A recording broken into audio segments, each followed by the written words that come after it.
La concepción del mal ha evolucionado de manera significativa a lo largo de la historia, reflejando los cambios en las creencias filosóficas, religiosas y científicas de las sociedades humanas. Desde la antigüedad hasta la actualidad, el mal ha sido interpretado de diversas formas, dependiendo del contexto cultural, el avance del conocimiento y las preocupaciones existenciales de cada época. A continuación, se explora esta evolución desde una perspectiva ecléctica, integrando diferentes tradiciones y enfoques. El mal como caos y desorden. En las primeras civilizaciones, el mal a menudo se asociaba con el caos, el desorden y las fuerzas que amenazaban la estabilidad del cosmos. En las culturas mesopotámicas, por ejemplo, se creía que los dioses luchaban constantemente contra las fuerzas del caos representadas por monstruos o demonios, como Tiamat en la Enuma Elish. El mal no era tanto una entidad moral, sino una fuerza cósmica que debía ser controlada para mantener el orden. En el antiguo Egipto, el mal se encarnaba en la figura de Set, el dios del desierto y las tormentas, quien asesinó a Osiris, su hermano, y representa la amenaza constante al orden cósmico, Maat, que los faraones debían preservar. Aquí, el mal también se entendía como una perturbación del equilibrio natural, el mal como desequilibrio moral y ético. En la filosofía griega, especialmente en el pensamiento de Platón y Aristóteles, el mal comenzó a verse más como un problema moral y ético. Platón, en sus diálogos, describe el mal como una consecuencia de la ignorancia y el alejamiento de la verdad y el bien. Para Platón, el alma que no conoce el bien es propensa a cometer actos malvados, ya que actúa bajo la influencia de la ignorancia. Aristóteles, por su parte, conceptualizó el mal como el resultado de un desequilibrio en las virtudes. Para él, el bien era el punto medio entre dos extremos viciosos. Por ejemplo, el coraje es el punto medio entre la cobardía y la temeridad. El mal, entonces, era el resultado de una falta de virtud o un exceso en alguna dirección. En la mitología romana y en las creencias populares, el mal seguía estando personificado en deidades y espíritus malignos que causaban enfermedades, desastres y guerras. Sin embargo, las ideas filosóficas griegas influyeron fuertemente en la concepción romana del mal como un defecto moral, el mal como pecado y rebelión.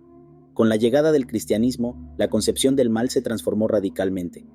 El mal se personificó en la figura de Satanás, un ángel caído que se rebeló contra Dios. En esta tradición, el mal está intrínsecamente vinculado al pecado, la desobediencia y la separación de Dios.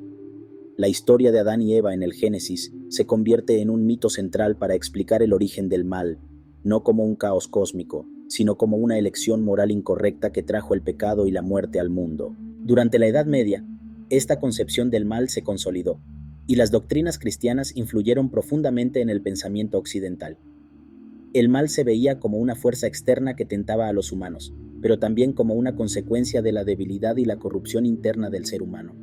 El pecado original, heredado por todos los descendientes de Adán y Eva, marcó a la humanidad con una inclinación innata hacia el mal.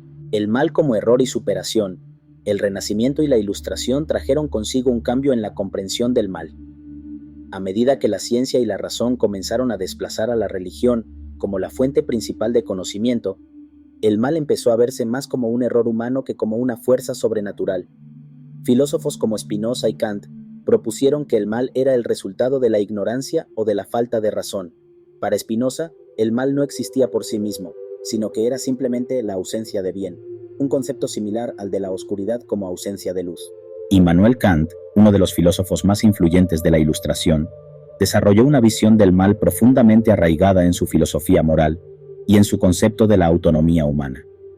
En su obra, especialmente en la Crítica de la razón práctica y en La religión dentro de los límites de la mera razón, Kant explora el origen del mal desde una perspectiva ética, proponiendo que el mal no es un principio metafísico o una fuerza externa, sino una expresión de la libertad humana mal utilizada.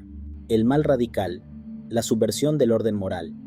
En La religión dentro de los límites de la mera razón, Kant introduce el concepto del mal radical, que describe como la tendencia innata del ser humano a subvertir el orden moral en favor de sus inclinaciones egoístas. Este mal radical no es algo impuesto desde fuera, sino que reside en la propia naturaleza humana como una disposición a priorizar el interés personal sobre el deber moral. El mal surge cuando una persona elige actuar en contra del imperativo categórico, permitiendo que sus deseos e intereses egoístas determinen su voluntad en lugar de la razón moral. En este sentido, el mal es un acto de voluntad. es la decisión consciente de preferir los propios deseos sobre lo que la ley moral universal demandaría. Kant señala que esta elección de priorizar las inclinaciones sobre el deber no es un error intelectual, sino una corrupción moral, ya que la persona tiene pleno conocimiento de lo que es correcto, pero opta deliberadamente por lo contrario. Esta corrupción, sin embargo, no significa que el ser humano esté completamente desprovisto de la capacidad de hacer el bien. Más bien, sugiere que la inclinación al mal está profundamente arraigada y siempre presente como una tentación. Debido a esta autonomía, cada individuo es completamente responsable de sus elecciones morales. El mal no puede ser atribuido a influencias externas, fuerzas sobrenaturales o determinismo. En cambio, el mal es una elección consciente que un ser racional hace cuando elige actuar contra la ley moral universal. Este enfoque subraya la importancia del libre albedrío en la filosofía moral de Kant. Somos libres para hacer el bien, pero esa misma libertad nos expone a la posibilidad de elegir el mal. Aunque Kant sostiene que todos los seres humanos tienen una inclinación al mal, el mal radical, también afirma que esto no determina el destino moral de una persona. A pesar de esta inclinación, cada individuo tiene la capacidad de luchar contra ella y de actuar conforme al deber moral.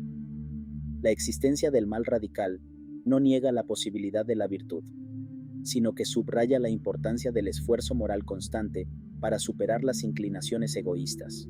Kant no ve el mal como algo absoluto o insuperable, sino como una condición que debe ser combatida a través de la disciplina moral y el desarrollo del carácter. La posibilidad de redención moral está siempre presente, y el progreso ético es posible mediante el fortalecimiento de la voluntad para adherirse al imperativo categórico. El mal como alienación y lucha de poder. El siglo XIX, marcado por la industrialización, el auge del capitalismo y las teorías de Marx, introdujo una nueva interpretación del mal como una forma de alienación. Karl Marx vio el mal en las estructuras sociales que oprimían a las masas, lo que conducía a la alienación del trabajador de su propia humanidad. El mal se entendía como una consecuencia de las desigualdades económicas y sociales, y la lucha contra el mal se convirtió en una lucha por la justicia social. Por otro lado, Nietzsche desafió las concepciones tradicionales del mal, argumentando que lo que se consideraba mal era a menudo una imposición moral de los poderosos para mantener el control sobre los débiles. Su crítica al cristianismo como una moral de esclavos que glorifica la debilidad y el sufrimiento puso en tela de juicio la noción misma de mal como algo absoluto. En el siglo XX, las atrocidades de las guerras mundiales y el Holocausto llevaron a filósofos como Hannah Arendt a explorar el concepto de la banalidad del mal. Arendt sugirió que el mal podía manifestarse no solo en actos de pura maldad, sino también en la conformidad ciega y la falta de pensamiento crítico. El mal como relativismo, patología y desafío existencial. En el siglo XXI, la concepción del mal sigue siendo diversa y multifacética. Por un lado, el relativismo moral ha llevado a la idea de que el mal es subjetivo, variando según las culturas, creencias y contextos. Lo que una sociedad considera mal, otra puede verlo como aceptable o incluso bueno. Este relativismo ha sido tanto criticado como defendido, dependiendo de la perspectiva ética adoptada. Por otro lado, la psicología y la neurociencia han comenzado a explorar el mal como una patología mental. Trastornos como la psicopatía o el trastorno de personalidad antisocial se han estudiado como posibles explicaciones para el comportamiento malvado, sugiriendo que el mal puede tener raíces biológicas y no simplemente morales. Finalmente, en el ámbito existencial, el mal se ha visto como un desafío intrínseco a la condición humana. Filósofos como Sartre y Camus han explorado la idea del mal como una consecuencia inevitable de la libertad humana, la cual nos enfrenta a la angustia de nuestras propias decisiones y a la responsabilidad de dar sentido a un universo indiferente. La evolución de las creencias sobre el origen del mal refleja la complejidad y la profundidad de la condición humana. Desde las fuerzas cósmicas y caóticas de la antigüedad hasta los dilemas morales y existenciales contemporáneos, el mal ha sido un espejo de nuestras preocupaciones, miedos y aspiraciones. En última instancia, la historia del mal es también la historia de nuestra búsqueda por comprender el mundo y nuestro lugar en él, un viaje que continúa en cada generación, adaptándose a los nuevos desafíos y conocimientos de la humanidad. Queremos que sepas que el trabajo en nuestro canal es autogestionado y se financia única y exclusivamente de la publicidad que aparece en nuestros videos y de las importantes donaciones voluntarias de aquellos que valoran nuestro contenido. Si quieres apoyarnos económicamente, te invito a hacerlo con el botón de supergracias que aparece junto al de compartir. o mediante nuestro enlace de PayPal que encontrarás en la descripción de este video. Si disfrutaste este contenido, te pedimos que nos ayudes a compartir la luz de este conocimiento suscribiéndote a nuestro canal, dando like y compartiendo este video con tus amigos y familiares.